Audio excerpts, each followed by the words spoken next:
Hi, I'm Danielle, and I use she or they pronouns. You can also call me Bex. It's a thing I'm trying out. We'll see how I like it. I'm starting a YouTube channel because I think there needs to be more fat queers on YouTube.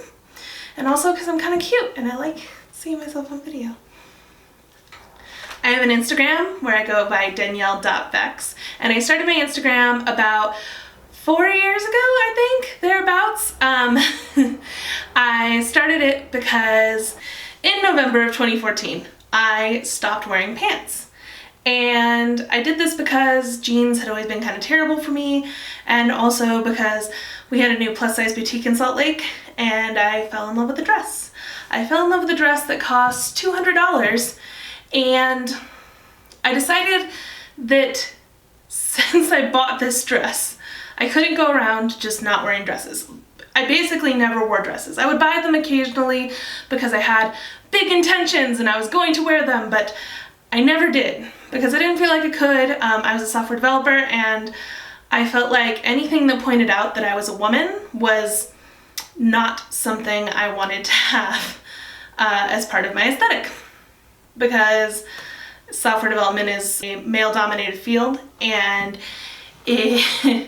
it's really hard to get them to listen to me in the first place. So also adding into that and being more feminine just felt like an insurmountable goal. So I chose to start wearing dresses because I had been at the workplace I was at for 4 years, and if people didn't respect me by then, well, they weren't going to. So I decided it wasn't a big deal and I was just going to start wearing dresses because I love them and because I spent $200 on a dress. I gave up pants entirely and I spent a few months going crazy shopping because that's what you do, because I have need for an entirely new wardrobe. And then I heard about this great thing called Winnie Bee. So I started Winnie Bee in December of 2014, and my friend complained to me that I was wearing all these cute dresses and that she never got to see them. So I decided that I was going to start posting daily outfit photos, and I decided I was going to do this because the dresses were really cute and I wanted to document how cute the dresses were, right? And I wanted to do that on Instagram because I felt like on Facebook people would find it obnoxious. I felt like my friends were just going to be like, ah, this is silly, like why is this girl posting daily photos? What is happening?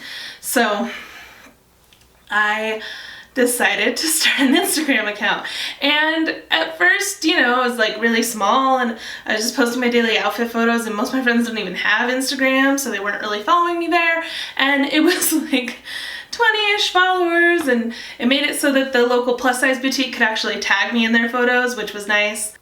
It's been like such a journey from there to here, in a sense. Like, not, I don't know, journey is this weird word and I have a lot of complicated feelings about it, but it's just been a time. You know, when I started, my boyfriend at the time was taking photos of me on my cell phone camera, and so a lot of my old photos are like very blurry. And I also just really wanted to do twirl photos because I felt like you gotta have a gimmick if you're gonna have an Instagram. I don't know, it was a weird thing. And so I decided that I was gonna twirl in dresses because I love twirling. And it's part of why I love dresses, is because you can twirl and they have such great movement and they're amazing. So I started the hashtag everyday twirl along with my outfit photos. So every day I was taking an outfit photo and a twirl photo, and I was posting those every day, and it was super fun. And then at some point things really took off. Well, for a while I was doing yoga every day, and I feel like a lot of people started following me when I was doing that and I was posting yoga photos. People are really into fat people doing yoga. I think because it's inspiring in a way, because you know that you can do it, and it's because it's not what's super represented in the yoga space. But I found for me, a lot of people were reading weight loss into it, and it was really difficult for me because I have a lot of trauma around diet and weight loss, and I didn't want that to be projected onto what I was doing. I was also going through a really hard time, and it just didn't feel right for me to keep posting yoga photos.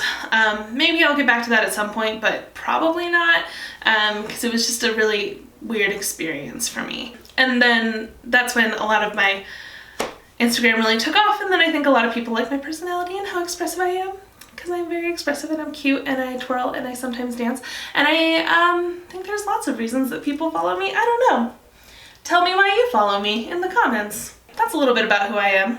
I'm fat and I'm queer and I'm happy to be here, and I'm a femme and I love TV. I'm so excited. All the shows are coming back right now and I'm about it because I love Grey's Anatomy, even though it's into like, what, it's 16th season, 15th season, something like that. It's crazy.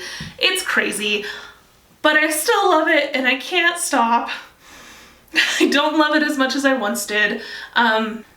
I do have a thing about Callie Torres and her bisexual journey, and it's so fucking rad, and it's a story that I don't feel like is told very often in media, and like the whole idea of questioning your sexuality because others seem so sure of theirs and all of this stuff. And I will probably make a video about that at some point because I'm really passionate about it. And I have a whole segment written up on like the important clips if you want to watch Callie's bisexual journey. So maybe at some point I'll figure out how I can legally make a clip video so that I can show that because I love it and I love her. And Sarah Ramirez in general, they are so gorgeous and I just love them. I watch lots of supernatural stuff. I watch so much of the CW. I watch so much on the CW. It's sort of outrageous, but I love what they're doing. I love what they're doing in so many ways. I love Crazy Ex-Girlfriend. It's like my favorite show. I traveled across the country twice to go to live shows, and I was actually at the final taping, and you know, you can see me in the video, in the concert finale special. I'm wearing neon pink, and I'm on the tier. Anyway, it's my small claim to fame. You can see me on Netflix forever. Maybe forever.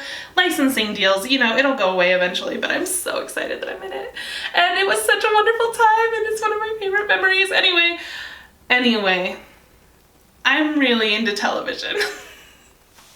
So I'll probably talk about that a lot on this channel, and talk about queerness and queerness in media and fatness in media, and maybe I'll talk about my experiences. I want to talk about my experiences because I feel like a lot of them aren't things that are super talked about.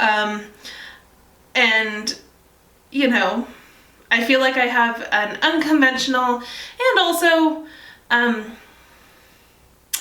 unconventional and sometimes unwelcome narrative around most of my identities. So that's cool. I hope this turns out great. I really want it to turn out great. Anyway, you can subscribe to see whenever I get up the energy to do this next. Okay? Okay.